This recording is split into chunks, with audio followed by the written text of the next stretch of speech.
समादरणीय धार्मिक सज्जनवृंद, यजुर्वेद का 38वां अध्याय। आज हम मंत्र संख्या 26 के ऊपर विचार करेंगे।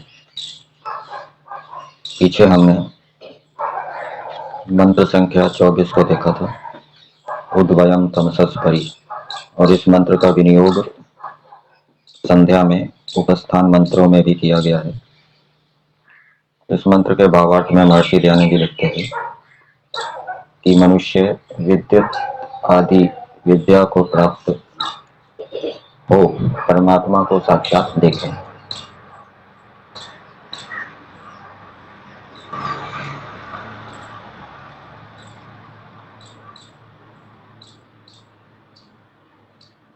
विद्युत आदि विद्या लिखा है। और भी विद्याओं की आवश्यकता है परमात्मा का साक्षात्कार करने के लिए। शरीर संबंधी विद्या भी होनी चाहिए। शरीर संबंधी विद्या नहीं है तो शरीर स्वस्थ नहीं रहेगा। शरीर स्वस्थ नहीं रहेगा तो मन रुकेगा नहीं, एकाग्र नहीं होगा। निरुद्ध होने की बात तो दूर की। व्यवहार संबंधी विद्या भी आनी चाहिए। व्यवहार संबंधी विद्या नहीं आती, उल्टा व्यवहार करेंगे तो उससे भी मन नहीं रुकेगा, मन शांत नहीं होगा। प्राण विद्या भी आनी चाहिए। प्राण विद्या नहीं आएगी तो गलत प्राणायाम करके, प्रतिकूल प्राणायाम करके हम अपनी हानि कर लेंगे। और प्राण विद्या को हम जानते हैं तो उचित तरीके से कितना प्राणायाम करना है, कौन सा करना है, कब करना है, ये सब ठीक जानकर हम प्राणों के माध्यम से मन को अपने वश में कर पाएंगे। इसी प्रकार से गुणों का विज्ञान भी होना चाहिए। गुणों से संबंधी विद्या भी होनी चाहिए।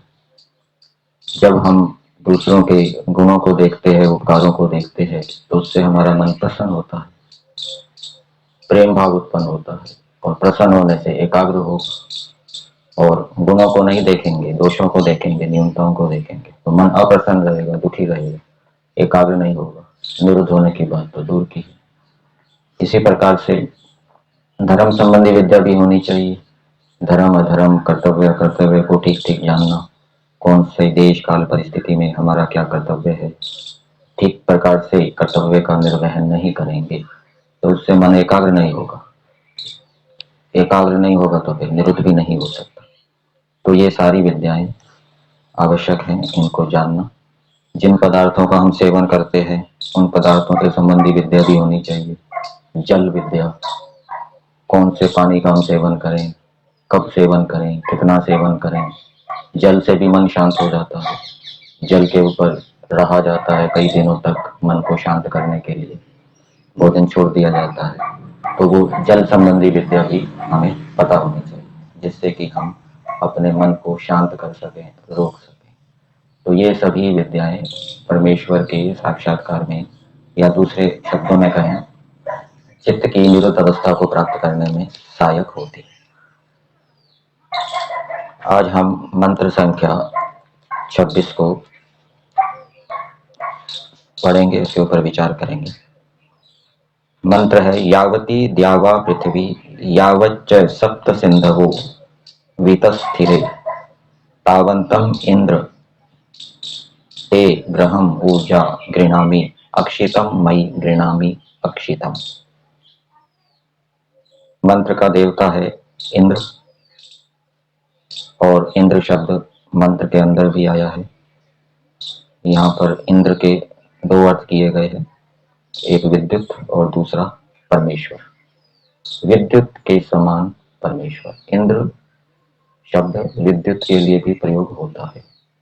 जो 33 देवता हैं, वैसे 34 देवता है, सभी देवताओं को मिलाकर 34वां देव कौन है?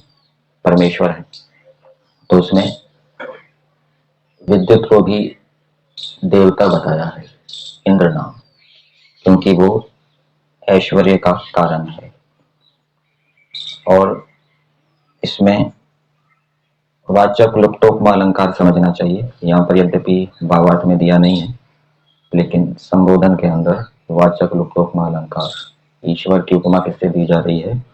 विद्युत से, परमेश्वर विद्युत के समान है। अर्थात जैसे विद्युत व्यापक है वैसे ही परमेश्वर भी व्यापक है। इस मंत्र की भूमिका में दिया है विद्वान लोग क्या करें। ये सभी के लिए उपदेश है। यहाँ तो विद्वान नाम लिया गया है, सभी मनुष्यों को क्या करना चाहिए। तो इसका उत्तर हमको भावार्थ में मिलेगा। भावार्थ में दिया है विद्वानों को योग्य है कि जहां तक हो सके वहां तक पृथ्वी और बिजली आदि के गुणों को ग्रहण कर अक्षय सुख को प्राप्त हो।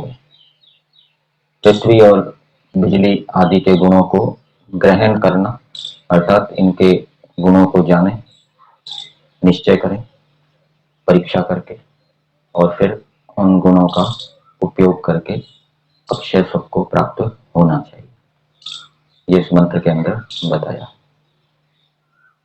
और भी नाम मंत्र के अंदर दिए हैं। यहाँ भावार्थ में तो पृथ्वी और बिजली दिया है, आदि लगा दिया है। मंत्र में और भी नाम मिलेंगे हमें। तो इस मंत्र का पदार्थ देखते हैं। हे इंद्र, परमेश्वर को संबोधित करते हुए कहा जा रहा है विद्युत के समान वर्तमान परमेश्वर ते आपकी यावती जितनी द्यावा पृथ्वी सूर्य भूमि और यावत जितने बड़े सिंधवा 7 समुद्र वितस्थिरे विशेषकर स्थित हैं। तो परमेश्वर को संबोधित करते कहा जा रहा है कि हे परमेश्वर, ये द्यावा पृथ्वी सूर्य और भूमि आपके हैं, आप इनके स्वामी हैं, मालिक हैं, आपने इनको बनाया है। और 7 समुद्र ये भी आपके हैं, इनको भी आपने बनाया है। और ये सृष्टि के अंदर विशेष करके स्थित है।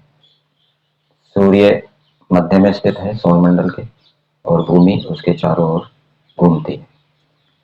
फिर आगे दिया तावंतम उतने अक्षितम नाश रहित ग्रहण के साधन रूप सामर्थ्य को ऊर्जा बल के साथ मैं घृणामी स्वीकार करता हूं। तो इन पदार्थों में, समुद्रों में, पृथ्वी में, सूर्य में जो सामर्थ्य है, और वो सामर्थ्य क्या है, कैसा है, ग्रहण का साधन, उनको, उन पदार्थों को स्वीकार करने का, उन पदार्थों को समझने का साधन है। ग्रह शब्द आया मंत्र के अंदर। ग्रह का मतलब समझना चाहिए कि इन इन पदार्थों में जो गुण कर्म है वो ग्रह है। क्योंकि सत्यार्थ प्रकाश के 7वें समोल्लास में लिखा है कि इंद्रियों और मन से गुणों का प्रत्यक्ष होता है, और फिर आत्मा युक्त मन से गुणी जाना जाता है। तो पृथ्वी सूर्य के गुण कर्म इनका हम प्रत्यक्ष करते हैं। तो ये ग्रह हैं, ये जानने के साधन हैं। गुणों के माध्यम से ही हम किसी पदार्थ को जान सकते हैं, कर्मों के माध्यम से ही हम किसी पदार्थ को जान सकते हैं। तो ये गुण और कर्म ग्रह हैं, किसी भी पदार्थ को ग्रहण करने के, स्वीकार करने के, जानने के, समझने के साधन हैं। तो इन ग्रहों को अर्थात इन पदार्थों के गुण और कर्मों को बल के साथ मैं स्वीकार करता हूँ। मतलब कि विद्या रूपी बल के साथ, इस रूप में समझना चाहिए। विद्या रूपी बल के साथ में इनसे संबंधी जो विद्या है उसको पढ़कर और इनके गुण कर्मों को जानकर उनको मैं स्वीकार करता हूँ, उनका मैं निश्चय करता हूँ। फिर तथा उतने अक्षितम नाश रहित सामर्थ्य को, नाश रहित सामर्थ्य मतलब कि ये जो सूर्य पृथ्वी आदि हैं एक दृष्टि से ये नित्य हैं, नाश रहित हैं शरीर आदि की अपेक्षा से। शरीर तो तुरंत नष्ट हो जाते हैं, लेकिन पृथ्वी सूर्य बहुत लंबे समय तक चलते हैं। इस दृष्टि से इनको अपेक्षा से नाश रहित कहा गया है। और इनके अंदर जो गुण कर्म है वो भी नाश रहित है, इनमें जो सामर्थ्य है वो भी नाश रहित है। तो उतने नाश रहित सामर्थ्य को मैं अपने में ग्रहण करता हूँ। तो पहले 2 बार घृणामी आया है। तो पहला घृणामी का मतलब समझना चाहिए कि मैं इनके गुण कर्मों को जानकर निश्चय करता हूँ। और फिर उन निश्चय किए हुए गुण कर्मों का मैं उपयोग करके अपने में ग्रहण करता हूँ, अर्थात उपयोग करके मैं सुखी होता हूँ और दूसरों को भी सुखी करता हूँ। तो मंत्र का तात्पर्य यही है कि जितने भी सृष्टि के अंदर पदार्थ हैं, मनुष्य उन पदार्थों के गुण कर्मों को जानकर उनका उपयोग करके अक्षय सुख को प्राप्त करें। जो धर्म के 10 लक्षण बताए गए हैं उसमें एक विद्या है। विद्या का क्या अर्थ किया है? पृथ्वी से लेकर परमेश्वर पर्यंत जो पदार्थ हैं उनके ठीक ठीक स्वरूप को जानना और उसका उपयोग करना।